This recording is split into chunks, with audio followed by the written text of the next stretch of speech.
யோசிச்சு பாருங்களேன், ரொம்ப அழகான இடத்துக்கெல்லாம் நீங்கள் போயிருந்தீங்கன்னா நீர்வீழ்ச்சி அழகாக இருக்கிற அப்படியே வளைஞ்சிட்டு இருக்கு நீர்வீழ்ச்சி.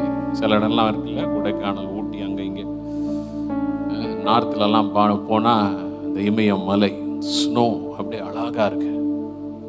அதிகாலையில் சூரியன் உதிக்கும் போது அவ்வளோ அழகாக இருக்கு. மாலையில் சில நேரத்தில் ஒரு நாள் நான் மேலே உட்காந்துருந்தேன். அன்றைக்கி பார்த்தீங்கன்னா அந்த மாலை நேரத்தில் ஒரே பறவையாக பறந்து போகிற மாதிரி இருந்துச்சு. முதல்ல குட்டி குட்டியாக பறந்துச்சு, அப்புறம் கொஞ்சம் பெருசாக, அப்புறம் பெரிய கழுகு சைஸில். என்னால் எண்ண முடியல. ஆனால் என் கணக்குப்படி பார்த்தீங்கன்னா ஒரு குறைஞ்சது 10,000 பறந்துருக்கும்.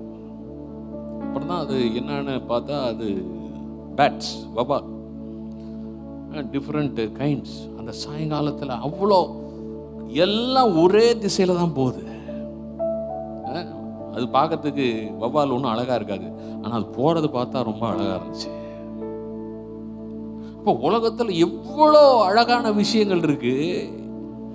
இந்த அழகையெல்லாம் உண்டாக்கின அந்த தேவன் தன்னுடைய மகனை இந்த உலகத்தில் அனுப்புனார்னா அந்த இயேசு எவ்வளோ அழகானவராக இருப்பார் பாருங்க. முற்றிலும் அழகானவர். அவ்வளோ அழகையும் சிலுவையில் நமக்காய் பலியாய் கொடுத்தார்.